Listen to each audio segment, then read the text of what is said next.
Di tengah persaingan militer yang semakin panas di kawasan Asia Pasifik, Indonesia diam-diam melahirkan sebuah kekuatan baru di darat.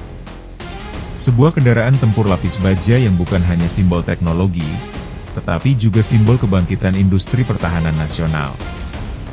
Namanya Harimau Medium Tank. Sebuah tank modern yang dirancang khusus untuk medan tempur Asia Tenggara. Cepat, mematikan, dan cukup ringan untuk bergerak di medan yang sulit. Namun pertanyaannya, apakah tank ini benar-benar mampu membuat dunia mulai memperhitungkan Indonesia? Kelahiran Sang Harimau. Selama puluhan tahun, Indonesia dikenal sebagai negara pengguna tank, bukan pembuat tank. Tank utama TNI Angkatan Darat sebagian besar berasal dari luar negeri.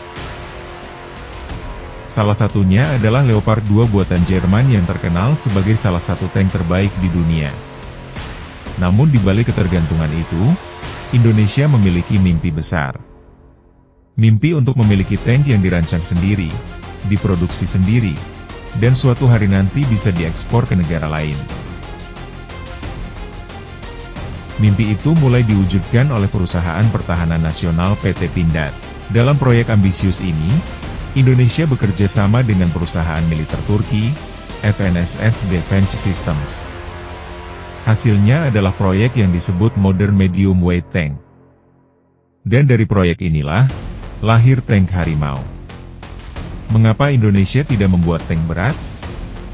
Banyak orang bertanya, kenapa Indonesia tidak membuat tank berat seperti M1A2 Abrams milik Amerika, atau T-90 milik Rusia? Jawabannya sederhana. Geografi Indonesia. Sebagian besar wilayah Indonesia terdiri dari hutan tropis, tanah lunak, rawa, jembatan dengan kapasitas terbatas. Tank berat dengan bobot lebih dari 60 ton seringkali justru menjadi beban. Karena itu para perancang militer memilih solusi yang berbeda. Bukan tank paling berat, tetapi tank yang paling cocok dengan medan perang Indonesia. Disinilah konsep medium tank menjadi sangat penting. Spesifikasi Sang Predator. Tank Harimau memiliki berat sekitar 30-35 ton. Jauh lebih ringan dibandingkan tank utama dunia. Namun jangan tertipu oleh bobotnya. Tank ini dipersenjatai dengan meriam kaliber 105 mm bertekanan tinggi.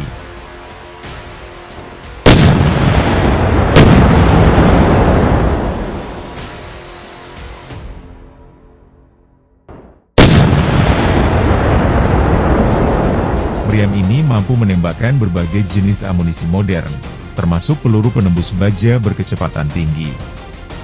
Dengan sistem penembakan modern, tank ini bisa menghancurkan kendaraan lapis baja lawan dari jarak beberapa kilometer. Kecepatan maksimumnya mencapai sekitar 70 km per jam. Cukup cepat untuk melakukan manuver di medan tempur. Sistem perlindungannya juga menggunakan armor modular, yang bisa ditingkatkan sesuai kebutuhan operasi. Dengan kata lain, tank Harimau mungkin bukan tank terbesar di dunia, tetapi ia adalah pemburu yang gesit dan mematikan. Teknologi modern di balik Harimau. Yang membuat tank ini semakin menarik adalah sistem elektroniknya. Tank Harimau dilengkapi dengan teknologi Hunter Killer System. Artinya, komandan tank bisa mencari target baru, sementara penembak menghancurkan target sebelumnya. Teknologi ini biasanya hanya ditemukan pada tank generasi modern. Selain itu terdapat juga sistem thermal sight dan stabilisasi meriam, yang memungkinkan penembakan tetap akurat bahkan saat tank sedang bergerak. Bagi sebuah tank medium, ini adalah kemampuan yang sangat serius. Apakah dunia mulai melirik? Beberapa negara mulai memperhatikan proyek ini. Bukan hanya karena teknologinya, tetapi karena konsepnya. Di dunia militer modern, banyak negara mulai menyadari bahwa tank berat tidak selalu menjadi solusi terbaik. Negara dengan medan seperti Asia Tenggara, Afrika, atau Timur Tengah. Lebih membutuhkan tank yang ringan, mobile, namun tetap memiliki daya tembak besar. Disinilah tank Harimau bisa menjadi pemain baru di pasar global. Jika Indonesia berhasil memproduksi dalam jumlah besar, bukan tidak mungkin tank ini akan menjadi komoditas ekspor militer di masa depan.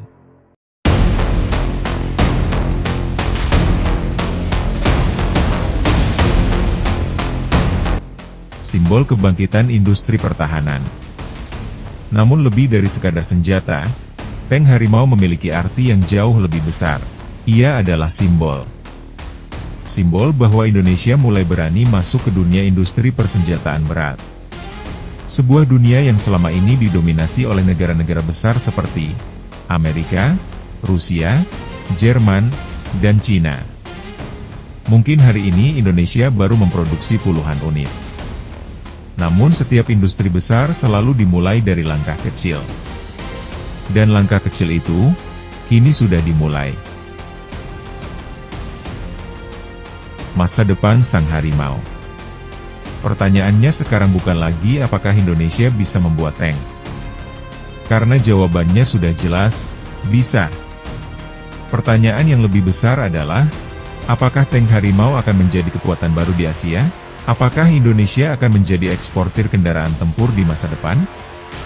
Dan yang paling menarik, apakah suatu hari nanti tank Harimau benar-benar akan mengaum di medan perang dunia? Waktu yang akan menjawabnya. Namun satu hal sudah pasti. Di antara rimba Nusantara, seekor harimau baja kini telah lahir. Dan dunia perlahan mulai memperhatikannya.